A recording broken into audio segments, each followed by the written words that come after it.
Hello and जय हिंद दोस्तों, कैसे हैं आप सभी।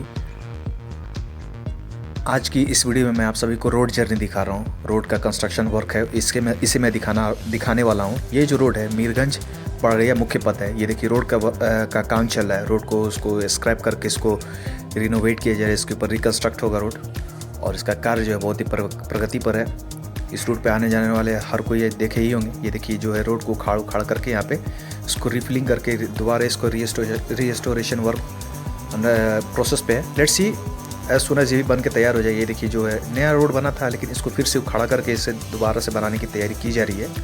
तो ये था रोड कंस्ट्रक्शन जर्नी। ये जगतपुरा गाँव है पड़रिया का। Thank you, have a nice day.